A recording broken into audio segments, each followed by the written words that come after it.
Okay, 47B here. So this one we're going to talk about the ambiguous law of sines. So that basically is talking about sometimes you can have some cases where we definitely don't have just a unique triangle. And in this case, we're not sure. They might have more than one solution for a triangle. Okay, so because if we have a situation where we have side-side angle, if we have that kind of sort of thing, it doesn't necessarily give us a unique triangle like some of the others do. So in this case, we say ambiguous cases exist, or they're kind of mysterious, right? So you can see some examples here where you have this 30-degree angle, but depending on your value of side A, it depends, because all we know right now are the two sides, but depending on the sides, like this example here, you can see you wouldn't make a triangle. There'd be no solutions. If we have an example here where we would have just one solution with this here at 1, but you can also see here that this side length 1.5 would give us two different cases. Okay, one we'd have an obtuse angle here, and one we'd have an acute angle here. So we're going to talk about all those, and we'll talk about how to know how many solutions there are, and how to know when to look for more than one solution, and how to solve those. So that's the idea here. Okay, so this obviously, like we just showed you up here, showed the examples that sometimes you have no solution. That was this example up here. Sometimes there's exactly one solution right here, and then sometimes you have two solutions like over here, right? So let's talk about, basically you're going to have two separate cases, and it all depends on what angle A is, okay? So case 1 is angle A is acute. So if we have angle A and it's less than 90 degrees, meaning it's an acute angle, right? So if we know that it's an acute angle,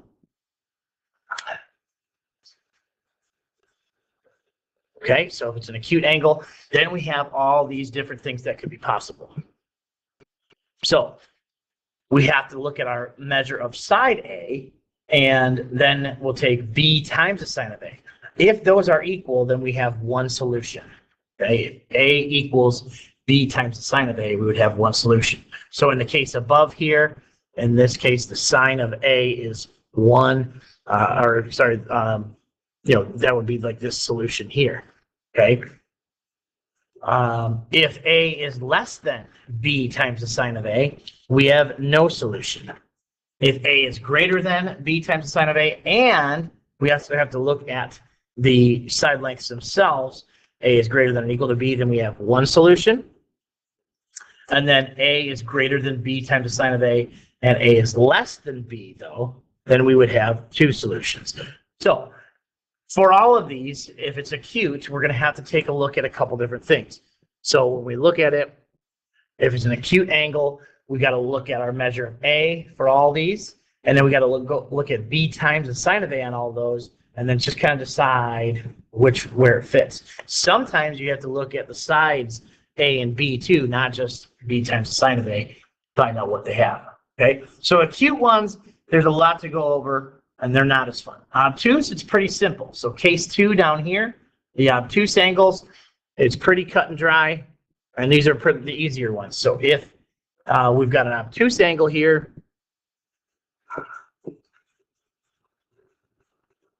that we're talking about, angle A is obtuse, greater than 90, then it becomes pretty simple. We just have to look at the measures of A and B, the side lengths A and B. If A is less than or equal to B, then there's no solution. And if A is greater than B, then we have one solution. And then we can always find those by solving using law of sines. Okay, so to solve an ambiguous case oblique triangle, right? So it's not one that's not right, or right triangle. Determine the number of possible solutions. So that's the kind of the first step. We're going to look at is it case 1 or is it case 2? So you're going to look at the angle. Is it acute? Is it obtuse? And then decide which of these is our problem. And then if it has one or two solutions, then we can use law of sines to find those solutions. Okay, so let's get to it. All right, this first one. determine the number of possible solutions for each triangle. So this is just kind of looking at step 1 here. All we've got to do on this one is look at step 1 here, determine the number of possible solutions. That's all they're asking for here. Okay, so let's look at angle A. Angle A is 63 degrees, so that's an acute angle. So we're going to be looking kind of at case 1. Okay, acute angles. All right, so now I need to know what the B times sine of A is. I'm going to need to know that because I have A and B right here, but I'm going to have to kind of calculate that stuff out. So if I do that, I got 25 times the sine of 63, because B is right here. My sine of angle A is there, and that comes out to about 22.28. And now I've got to compare that to side A. So when I look at A is 18. So 18 is going to be less than 22.28. So because of that, I know that A is less than the sine of A. And because of that, I can look up here and say, well, there is therefore, remember that, there is no solution.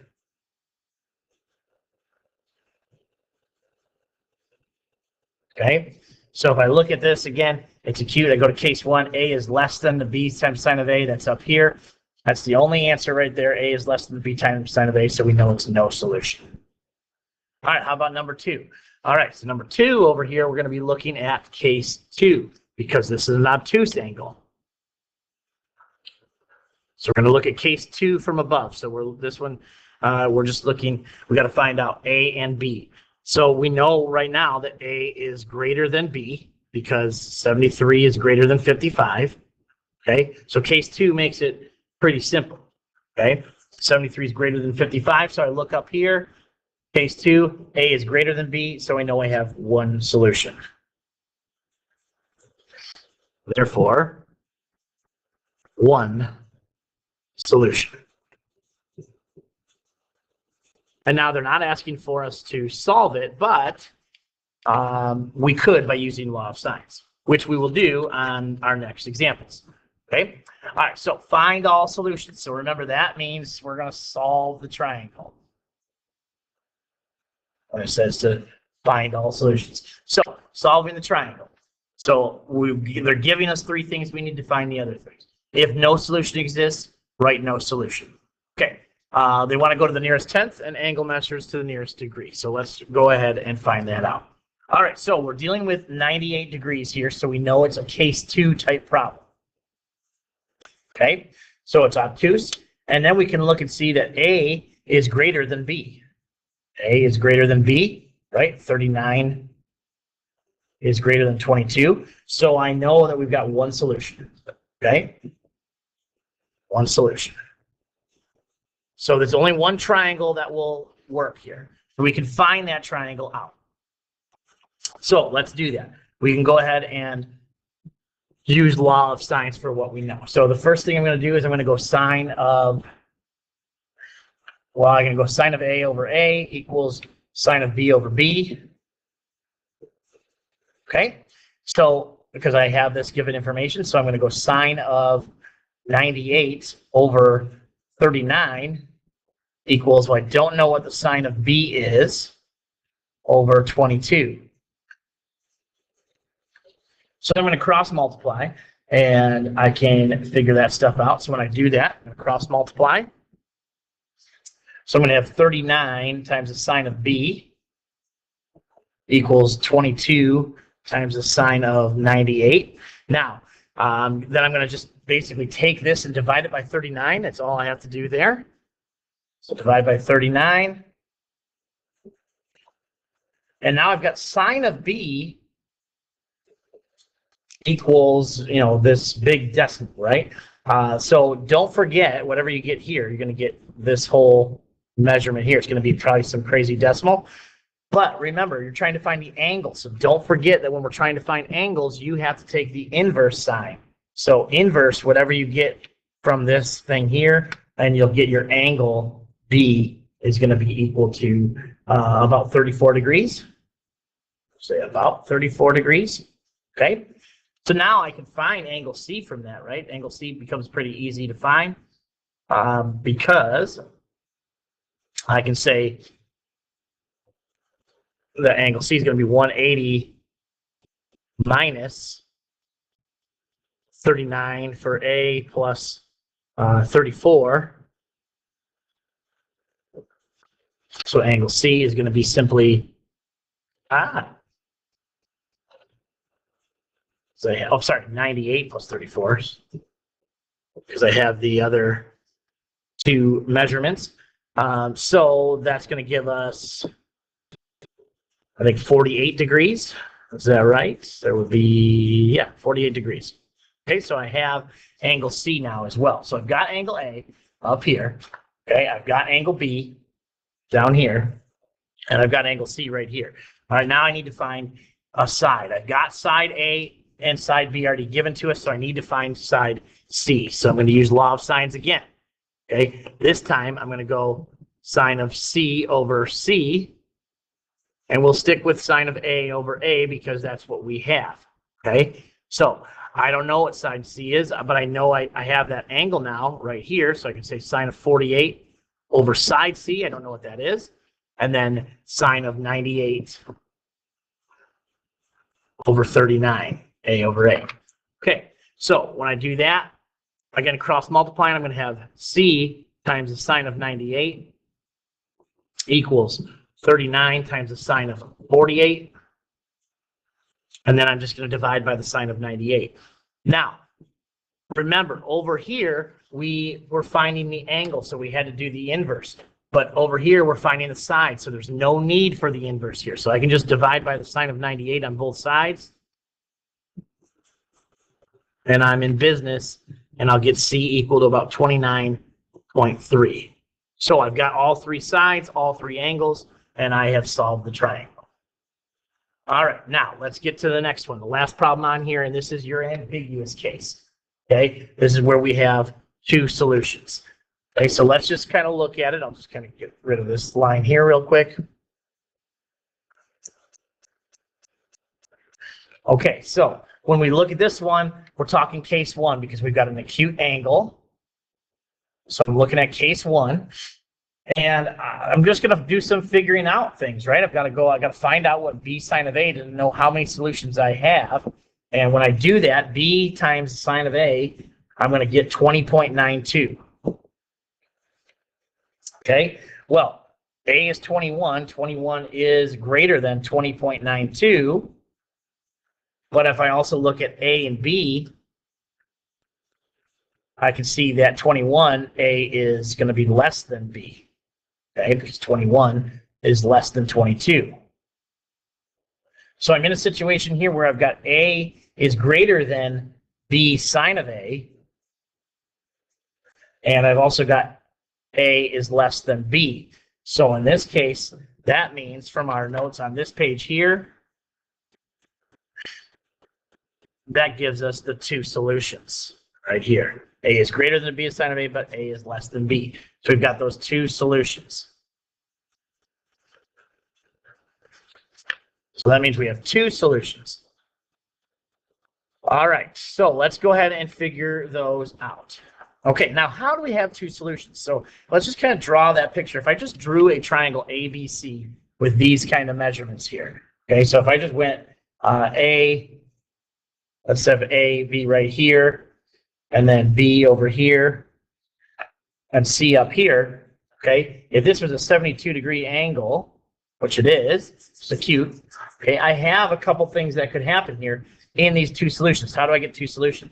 So if this is C up here, at this triangle, I could have one where we have two acute angles here, where B is acute, but I could also draw one here, and we'll just call this B prime for now, where, or better yet, let's not make it straight down. Let's do it like this, where this is B prime, where we have an obtuse angle here. So there's two things that these pieces could still be the same length, but yet give us two different triangles. Okay, so that's kind of how we got to go about this. So let's start with case one where angle B is acute. So we'll talk about this one here, angle B being acute. All right, so I can use law of sines to do that. That should be no problem. Sine of B over 22, because that's what the given information I have, equals the sine of 72, because I have the sine of A, over 21. And then when I cross multiply and solve here, I'll end up getting what 21 sine of B equals 22 sine of 72.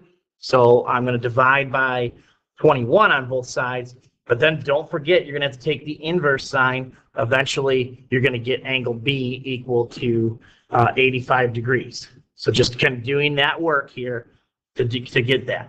Okay, what are we doing? Again, you're going to divide by 21, but then remember you're going to take the inverse sign to get angle B. Okay, so I've got angle B here of 85 degrees, and then I can go ahead and I can find angle C because now I have 72. So angle C is going to equal 180 minus 85 plus 72. So angle C is going to be equal to 23 degrees. Okay, so now I have all three angles. I've got A, I've got B, and I've got C. I have two sides, A and B. I need to find side C. So I can do that again with law of sines. And this time I'm finding a side. So I'm going to use sine of C over C equals sine of A over A. So sine of C, I just found angle C is 23. Side C is what we're trying to find. And then sine of 72 over 21. All right. Now, in that case, cross multiplying is going to give me C times the sine of 72 equals 21 times the sine of 23. All right. And now here I'm just dividing by the sine of 72. And remember, I don't have to inverse this because I'm finding a side. Only use inverse if you're finding an angle. So C is going to be equal to about 8.6 when we do that, all that math. So there I've solved the triangle, all three sides, all three angles. But that's just one of the two solutions, and that was when B is acute. But remember, we just kind of talked about that, how we have a situation down here where that's the acute angle, but what about if we have an obtuse angle here? You can get the same triangle. These two lengths could be the same thing. Okay, so part two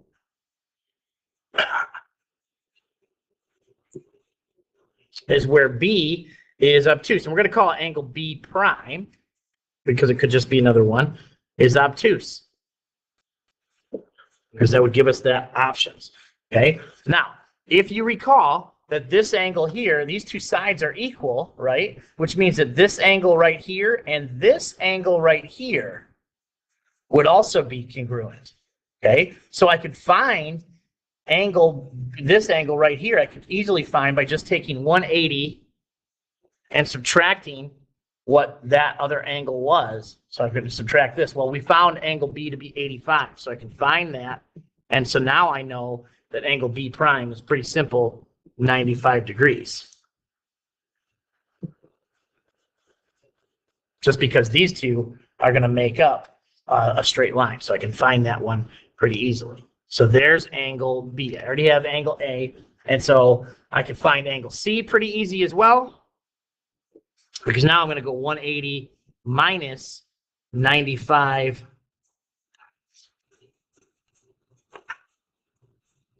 Sorry. Angle C would be 180 minus 95. Good Lord. Can you write 95?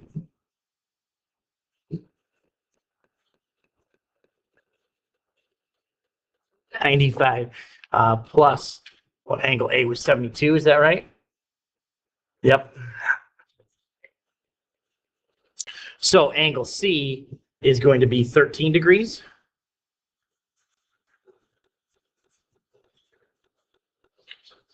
Okay, and then again, I can find side C by using the law of sines.